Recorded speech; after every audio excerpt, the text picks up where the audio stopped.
With the release of Tombs of Masket came the most powerful magic weapon in Oldschool Runescape, the Tumeken Shadow.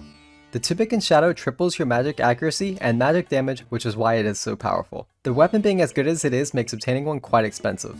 Starting with no gold in my bank, my goal is to earn enough GP to purchase the Tumeken Shadow and take on one of RuneScape's newest and more difficult challenge, a 500 Invocation completion.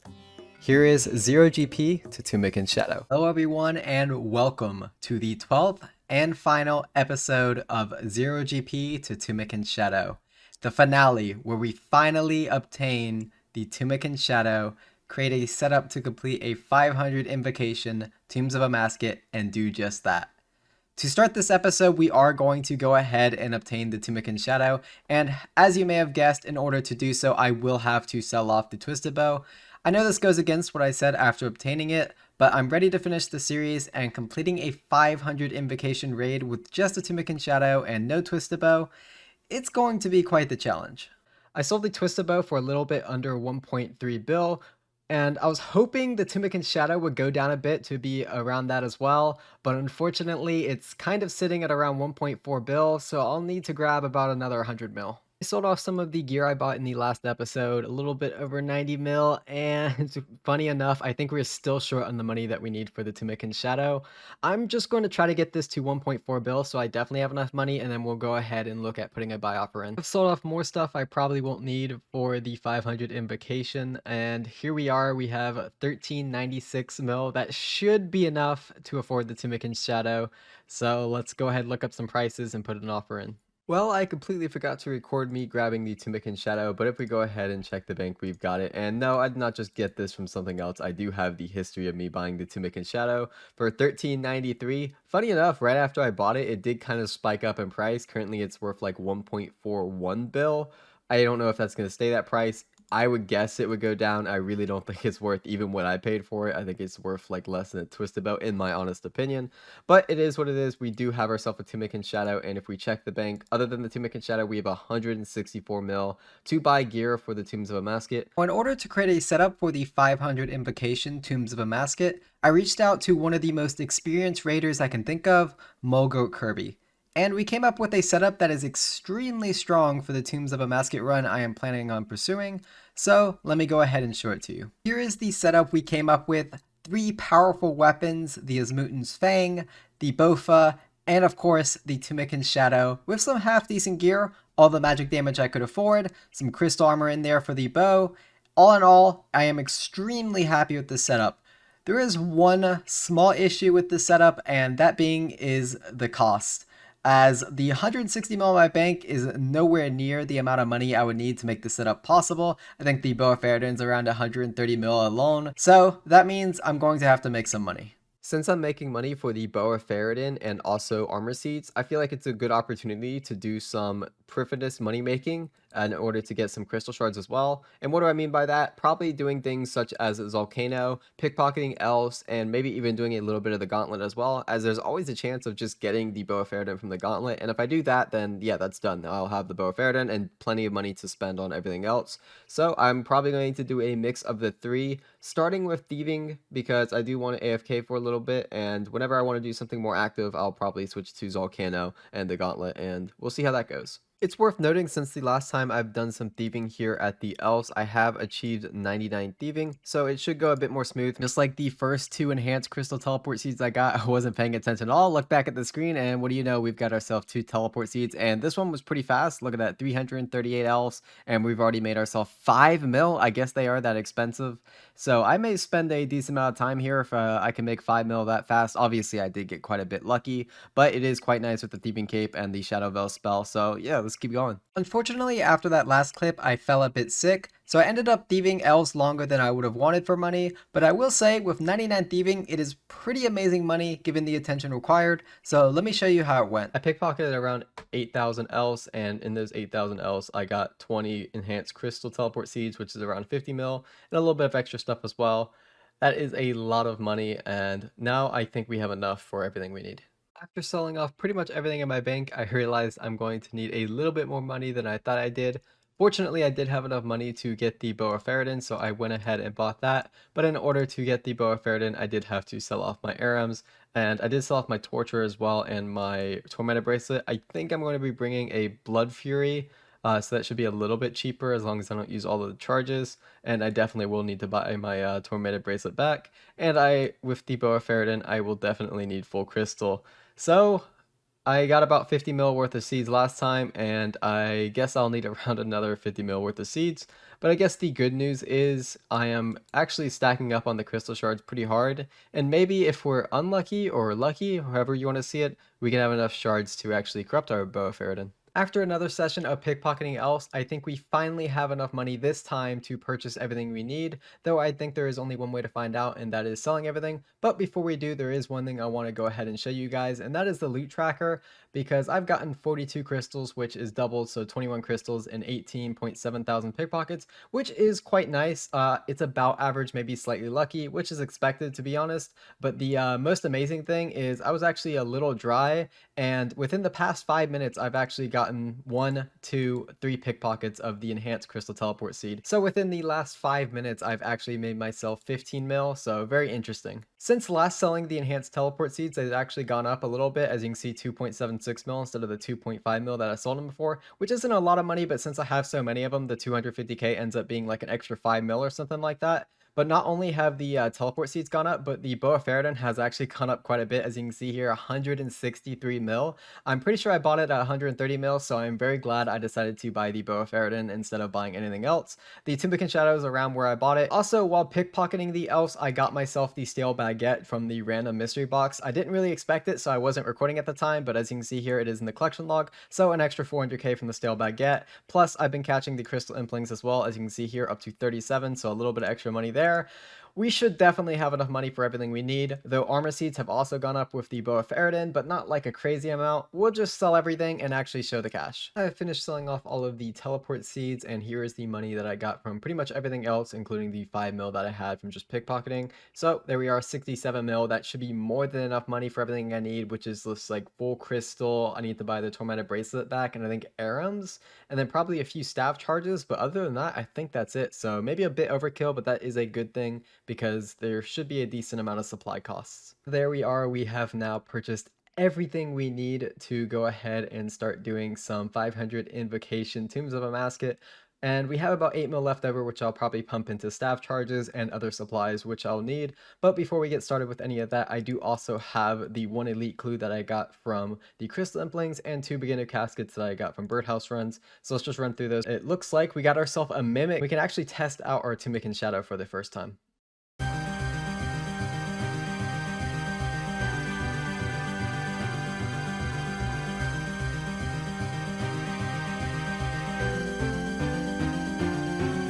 And from the Mimic, unfortunately, we only get an extra 25 Grimy Runner reads, and we get a collection log item with the Pest Control teleports, but 200k from an Elite Clue, yeah, not too great. With all of that out of the way, we are finally ready to take on the 500 Invocation Tombs of a Masket. We have ourselves the powerful Tumeken Shadow, the Asmuten's Fang, and also the Boa Ferretin. Very strong weapons, and I'm extremely happy with the setup that I came up with Mulgoat Kirby. I feel like this is a very strong setup to take on a 500 Invocation. The Karis Partisan of the Sun from the last episode wouldn't be done without this, and the Dragon Dagger to hopefully 3-phase the Warden, but we'll see how that goes. I have a Super Combat Potion, I'll be bringing that in, and a Ranging Potion for a pre-pot. Other than that, just 1 Sanfu and a bunch of restores. I decided to go with the Ancient Spellbook, as I'm not too familiar with Thralls, and Thralls would also take up an extra inventory space. And here is the invocations I'm going for, so in case you're curious. The Hardcore Run, No Help Needed, Walk the Path. I probably won't name them all, just going to scroll through here. Pretty much almost everything is turned on, but there are a few things that are turned off because it is 500 invocations. So let's go ahead and get started. I will probably play around with the invocations a little bit and probably do some practice runs with like no deaths on, because I don't really have the money for deaths, so I'll probably turn off the death invocation and turn on like a time invocation just to simulate the 500 until I get the hang of things, and once I feel like I have that, we'll give it a go. The first room I had to learn at 500 invocation was Baba, and with the gear I'm bringing, I felt I need to Red X Baba in order to have a chance of completion. It took around 20 deaths in the infinite death invocations, but eventually I figured it out. Take run off. Once he gets close to me, go and pray melee. get one attack in, and then stand here, and he'll have to pathfind, or actually, I guess he doesn't have to, but... And then I think I stand here, and we're good. Hold on, messed up. Please. Yes! We did it! Oh, I messed up at the end, but it doesn't matter. Oh my god, that took forever. 2 hours. 2 hours to finish Baba, man. After spending 2 hours at Baba, we finally got a completion. And then, the next room was Kephri. And to my surprise, it's actually really simple.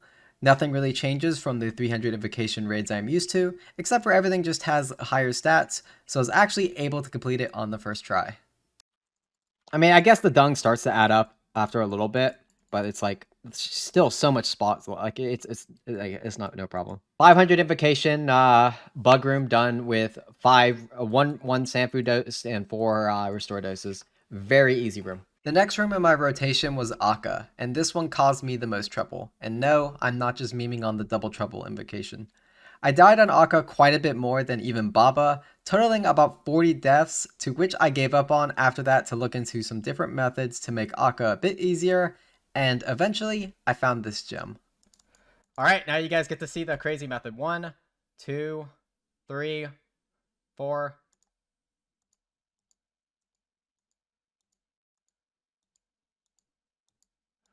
Yeah, there we go. I still got it.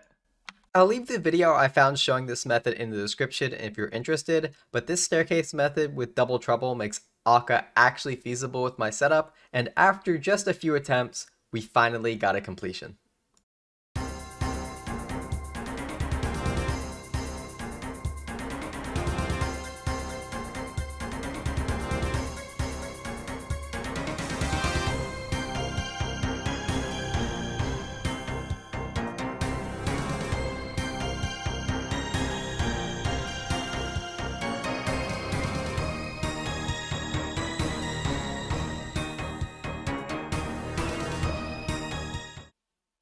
There we go, the first Akkha completion, and that means it is only Krondys left.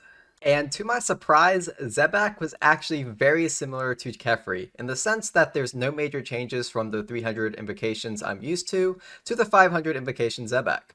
The biggest difference since I'm doing Zebak last, it always has at least level 4, so the attack speed of Zebak was extremely fast, and honestly just everything in the room for that matter just happens a lot faster. Now, I do want to tell you guys that I struggled extremely hard here because, you know, climbing mountains to achieve your goals, I feel like it's just a better story. But Zebak met the exact same fate as Kephri, as I was able to complete it on the first attempt.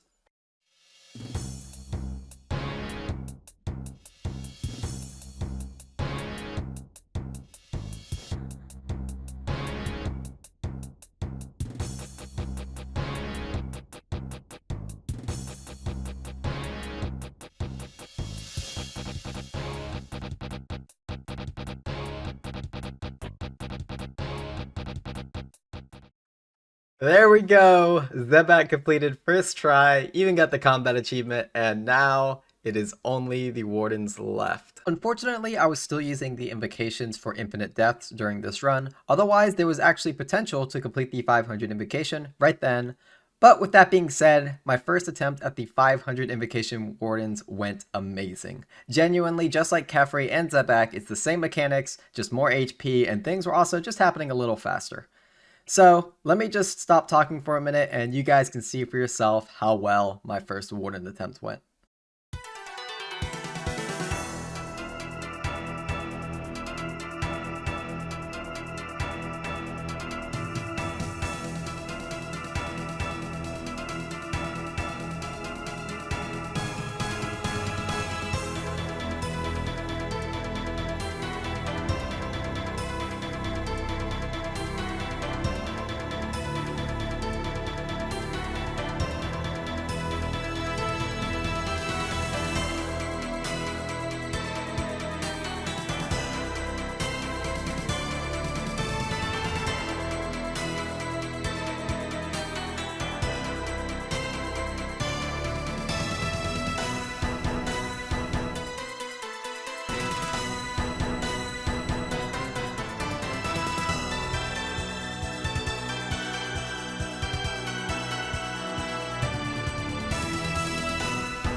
make it all the way to the end of Wardens on the first attempt was an extreme confidence booster for me.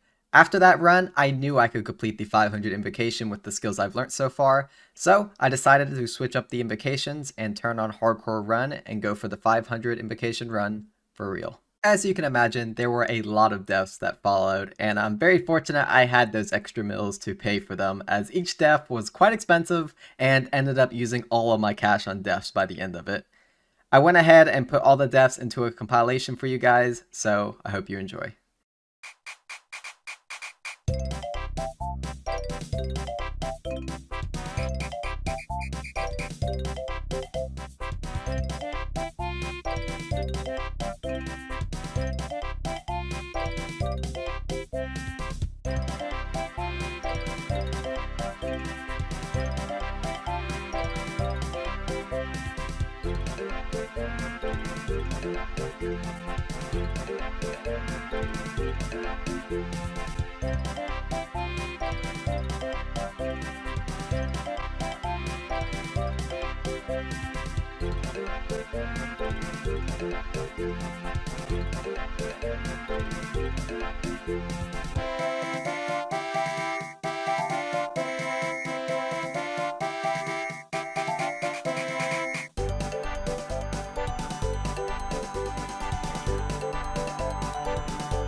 After all of those deaths, the motivation was dwindling, along with the money for deaths and supplies, so I took a break for a couple days, and the first run back after those Tuesdays was the cleanest I've ever had. I hope you enjoy.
We did it, guys, and are we going to get lucky? Unfortunately, no purple with the 500 invocation, but we have done it. The 500 invocation raid has been completed. I am so happy to open this chest and see what is inside of it. There we are, the Remnants of Zebak, the Cursed Phalanx, that's what you get for the 500 invocation, the Metaphyte Ornament Kit, I think that's 425, and the Missouri Crafting Kit for 350. Let's go ahead and take all that, and we also got an Elite Clue, so I guess that's kind of cool. And there we are, we did it. The 500 invocation raid with the Tumeken Shadow from scratch. I hope you guys enjoyed the series. I did what I said I would do from day one. I achieved the Tumeken Shadows starting with 0 GP, and I completed the 500 invocation Tombs of a Masket. If you did enjoy, a like would be much appreciated. Subscribe to stay tuned, as I plan on starting a new series now that I've completed this one, where I challenge myself even further. And with that being said, I hope everyone watching has a great day, and I'll see you all very soon.